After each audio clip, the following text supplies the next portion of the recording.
Hello, everyone, and welcome to The Wrap, brought to you by Michigan Medicine Headlines. I'm Dan Ellman with the Department of Communication. And I'm Jeremy Fallis, also with the Department of Communication. November is Diabetes Awareness Month, so today we're going to dive into the important work being carried out across the organization. Now, before we get into that, you should dive into the important episodes of The Wrap you may have missed. You can find the shows on your favorite podcast hosting platform, on the Michigan Medicine YouTube channel, and as part of the Headlines Week in Review. And with that, let's bring in Doctors Martin Myers and Gretchen Pyatt. First, let's have the two of you introduce yourselves and explain your roles in the organization. So I'm Martin Myers. I'm a professor of internal medicine. I'm in the endocrine division, and I run the Diabetes Research Institute in addition to sort of running my own research laboratory. And I'm Gretchen Pyatt. I'm a professor in the Department of Learning Health Sciences, and I also serve as the chair of the Department of Learning Health Sciences. My research is focused on people with diabetes and people who are at risk for diabetes, and taking what we know works and implementing that evidence into the community and health system settings. Outstanding. Well, thank you both so much for being here and for joining us. Now, there is so much work taking place across the organization. You have the Caswell Diabetes Institute, the Michigan Center for Diabetes Translational Research, and all sorts of other work being done to combat diabetes. Can you share a little bit about this work and really the breadth of what's taking place across Michigan medicine? The biggest thing to know about diabetes at Michigan Medicine is that we have just a ton of diabetes research and researchers taking part in research that spans anything from basic science and bench research, animal-based research around diabetes, all the way to those of us who work more in policy and implementing what we know works into different types of settings. I think that the Caswell Diabetes Institute serves as a wonderful umbrella that sits over all of these different research centers that we have. And we're very lucky at Michigan to have a research center for clinical diabetes research, for obesity, for translational diabetes research. So I think that the Caswell Center is really a feather in our cap at Michigan that a lot of other institutions don't have. And I don't know, Martin, if you wanted to expand on the Caswell Center.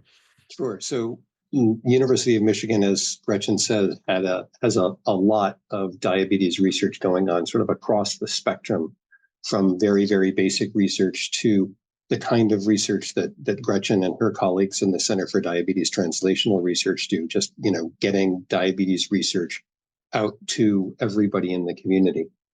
Part of that is that we have 4 centers that are funded by the National Institutes of Diabetes, Digestive, and Kidney Diseases.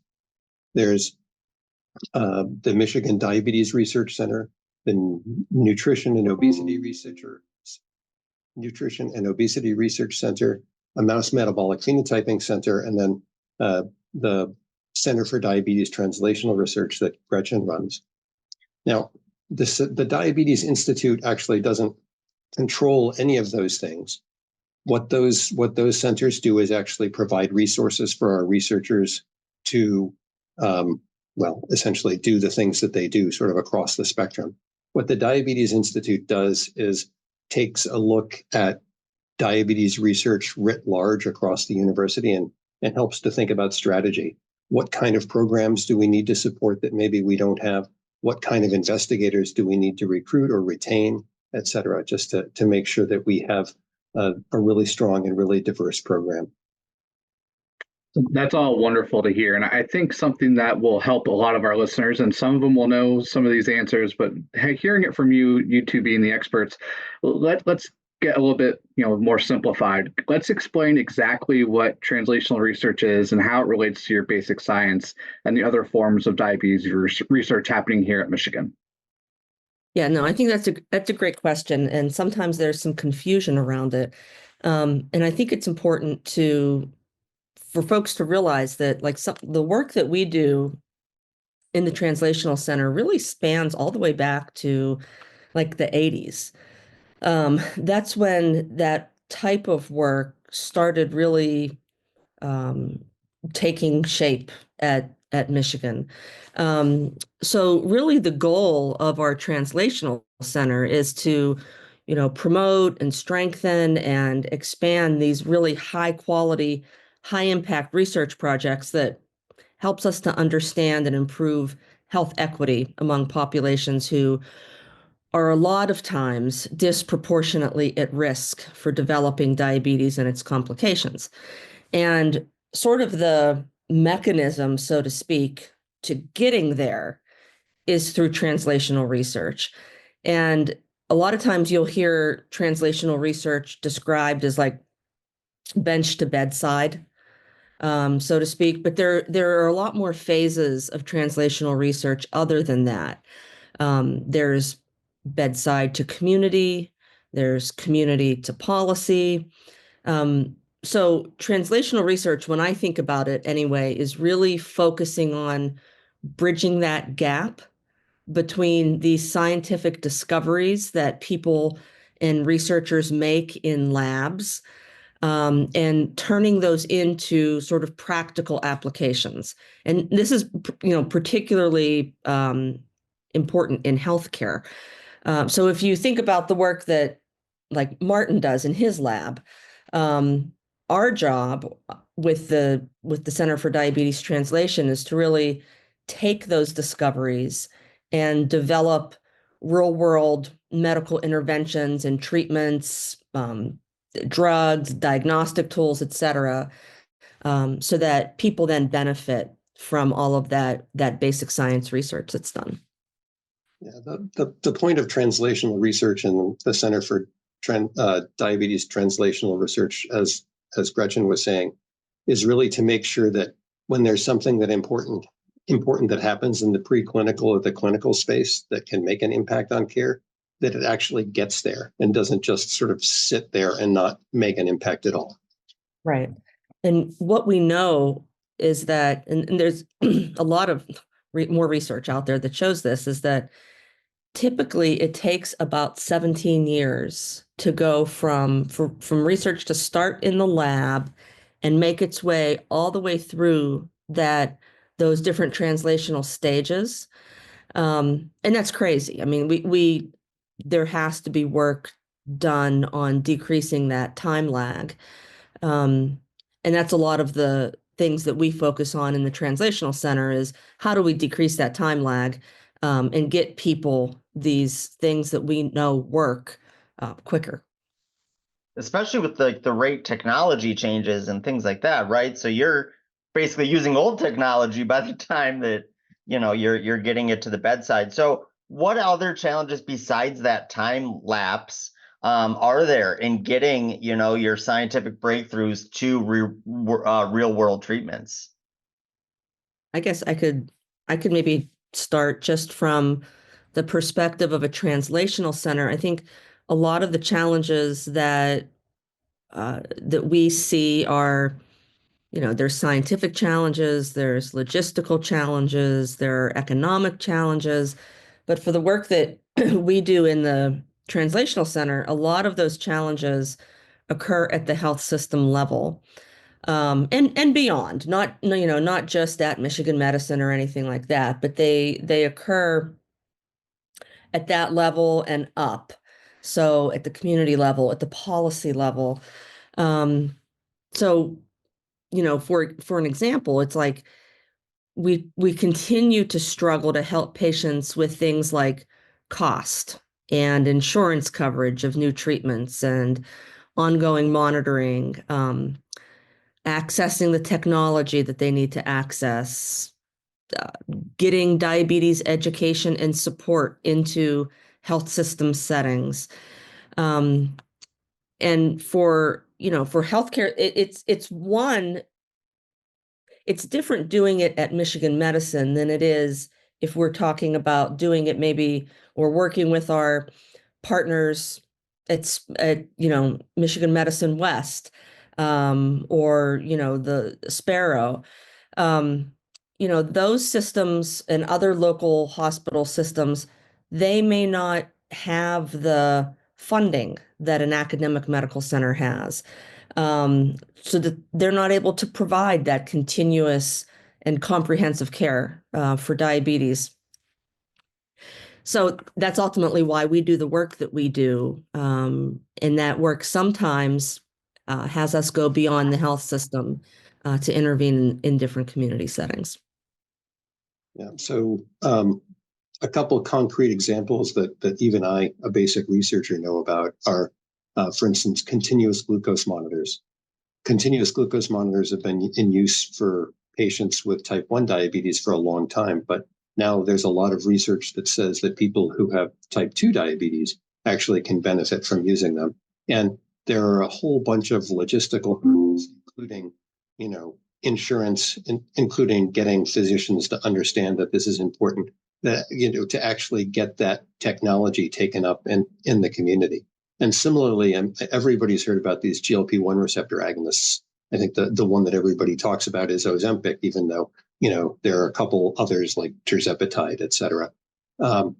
They're really amazing at what they can do in terms of weight loss and reversing type 2 diabetes and actually also reversing cardiovascular and renal risk and a whole host of other things. But if you have to pay for them out of pocket, they're about $1,000 a month. And that obviously presents a huge challenge, especially because most insurance companies don't want to pay for them, and they certainly don't want to pay for them in the long term.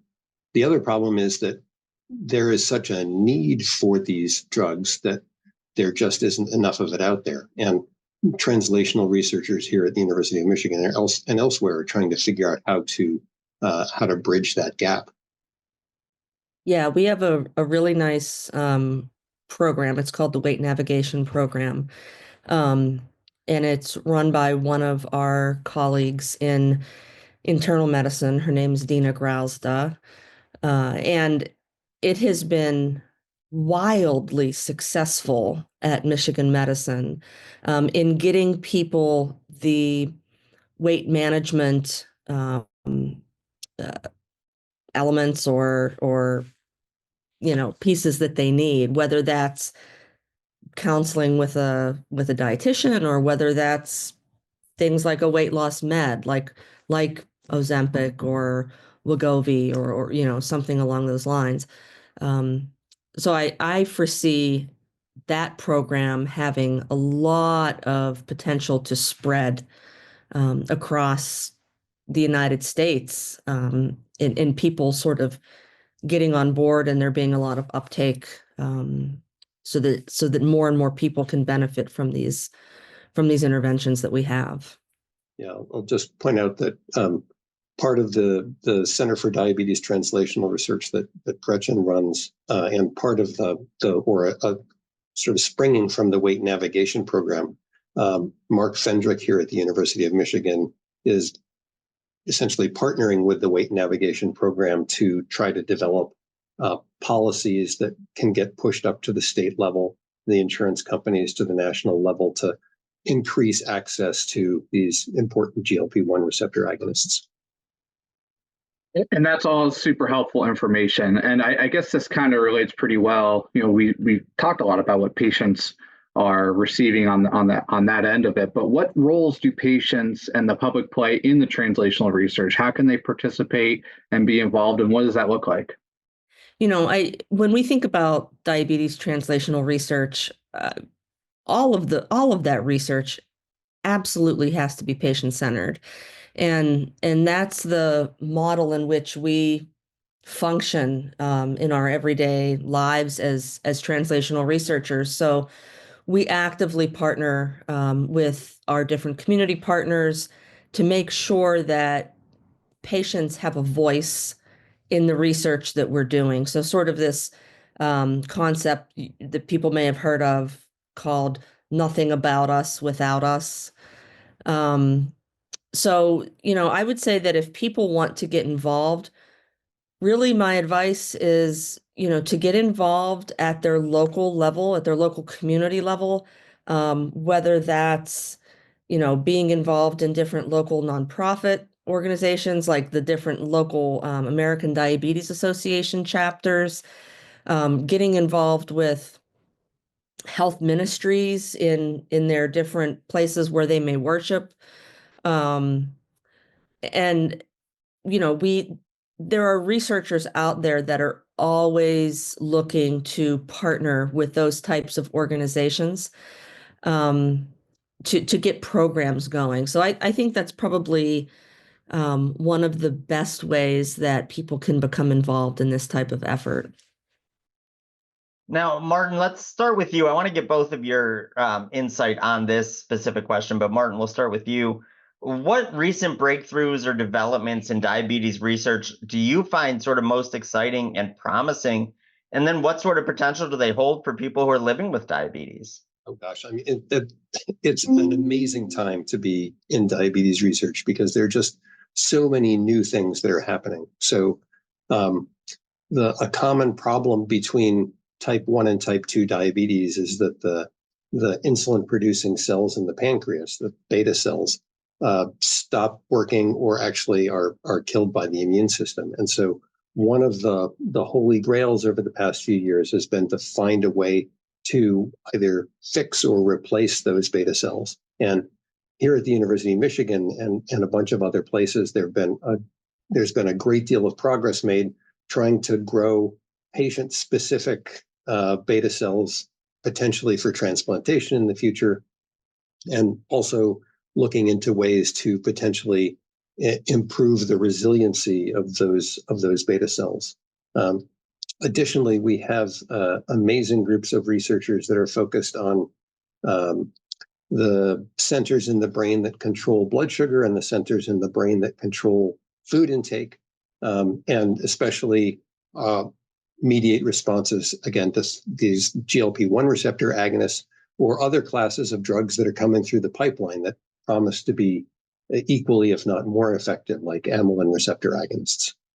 Yeah, I think that one of the things that we are seeing happen a lot, and actually I'm at an informatics conference right now, but one of the things is digital health, and I think that we are seeing so much of the different aspects of digital health work its way into diabetes research. And I sort of tell people, like, if you're not on board now, we got to get on board because this is a runaway train with AI. And so digital platforms, things like using machine learning and artificial intelligence, they're really being developed to provide very personalized treatment and lifestyle recommendations for people with diabetes.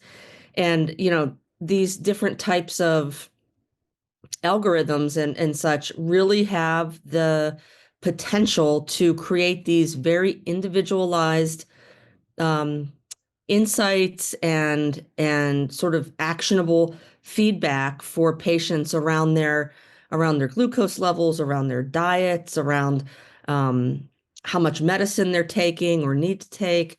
So I think it really has a ton of potential um, to help with disease management and diabetes management as we go forward. Um, I think one of the most important things, though, and it kind of gets back to the previous topic around what could patients do to become involved, is that patients need to be at the table when these types of things around digital health are being discussed, because there are so many issues around ethics of providing this type of data to people, just around just good ethical practices of, do I listen to the machine telling me how to manage my diabetes, or do I listen to my physician telling me how to manage my diabetes? So I think that it's something that patients are going to have to grapple with as we move forward, into the future of disease management in the realm of AI. I think that's a great message. And I think that's affecting a lot of the different departments and institutes within our organization. You hear it a lot with what the digitization of our medical world is doing and what the effects will be. So I appreciate you bringing that up because that's definitely something that's important to remember. So let's move into our last question. And this is really like our take home question. So, it's Diabetes Awareness Month. What is the main message that you want to offer our viewers and listeners about diabetes and the efforts here at the University of Michigan to combat the condition? I guess I'd start by saying, diabetes has become more and more prevalent. So 11% of adults in the United States have diabetes, and probably about 20% of adults in the United States have prediabetes. And obviously, prediabetes is called prediabetes because it often leads to diabetes. Many of the people who have diabetes or prediabetes don't know about it. So I would encourage everybody, especially people my age, to get screened when they see their physician annually, and also just to do what they can to be aware of what's going on in the community through organizations like the American Diabetes Association, and to get involved here at the University of Michigan. We have an enormous amount of research going on. There are studies that are being run all the time where we're looking for volunteers. Yeah, and I would just echo what Martin said. It's important to know that U of M has one of the longest, if not the longest, continuous funding for diabetes. We really do have a powerhouse at Michigan Medicine in terms of the diabetes work that we do. But at the patient level and at the community level, I think that, people being aware of their risk factors for developing diabetes, if they have diabetes, working with their care team to ensure that they are receiving education and support to manage their diabetes in the long term is absolutely critical to living a life with diabetes. Yeah, well, thank you so much, Gretchen and Martin, for sharing this unique insight. I know that, like you mentioned, Gretchen, we're a powerhouse here, and it's enlightening and it's encouraging to know all the work that's taking place at U of M. I know across the country, across the world, for this disease, and it's a disease, and I see it every year through headlines, through our podcasts about it. So many people want information about diabetes and want to know more and more and more, because it impacts their life or the life of so many of their loved ones. So I really appreciate the two of you taking the time to share your perspectives. If you want to learn more, even more about Diabetes Awareness Month, go to mmheadlines.org. That's mmheadlines.org. Daniel, can I say one? Yeah, go ahead. Neither Gretchen or I said is that one of the problems with diabetes is not just that so many people have it, but that it's asymptomatic. But just because you don't feel anything going on doesn't mean that it's not doing terrible things. The complications of diabetes involve diabetic eye disease. It's the leading cause of blindness in the United States. It's the leading cause of end-stage kidney disease in the United States. It's the leading cause of cardiovascular disease. So even though people, when they originally get diabetes, don't know that they have diabetes or can't feel that there's anything wrong, it's really important to get diagnosed and treated. Yeah, absolutely agree. Thank you for that extra insight. I think the continual cause and lead-on causes are obviously overlooked. So thank you for bringing that up. So let's change into something a little bit different. It's going to be less work focused and more personal focused. It's our lightning round. And this is when we ask one of our guests 4 quick fire questions that they have no idea about. And Martin, I believe you won the virtual rock, paper, scissors contest before the show. So you will be in the hot seat. Are you ready to go? Yes, absolutely. Outstanding. All right, here we go. Not only is November Diabetes Awareness Month, it is also National Gratitude Month. Who is one person that you would want to share your gratitude who has helped you get where you are today? Oh gosh, there are so many people, but I guess if I'm going to pick one person, I'm going to pick my mentor from when I was doing my graduate PhD work. His name's Morris White, and basically taught me all I know about insulin action when I was a graduate student at the Joslin Diabetes Center. He also taught me a lot about running a scientific laboratory. Operational efficiency, that is as important as the research itself. Sometimes you can't get it out if you don't get it right. So, all right, so Thanksgiving is right around the corner. What is your favorite Thanksgiving food? Oh, heck, there's so many of them, but I'm going to go with stuffing. Interesting choice. That put that at the top of the list, huh? Absolutely.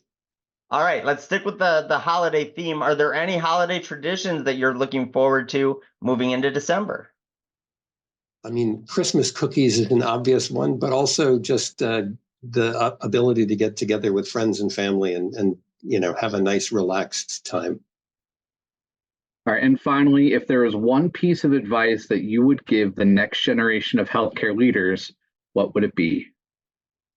I guess it would be pay attention to diabetes, because it's probably the biggest, in all seriousness, it probably is the biggest healthcare problem in the United States now and going forward. Perfectly fair. Well, thank you so much, Martin, for playing along, and you and Gretchen for sharing all this incredible information for Diabetes Awareness Month. Well, thank you for having us. It's been a pleasure.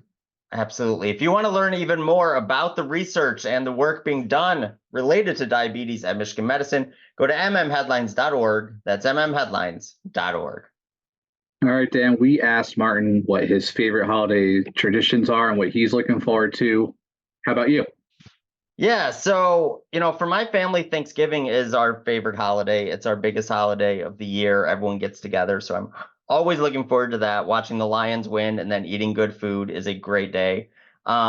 Moving into December, we do like doing the Christmas cookies and things like that.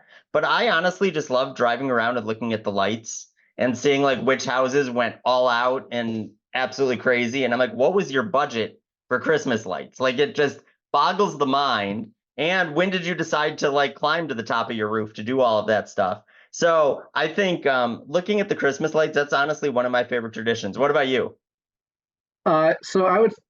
Christmas is special.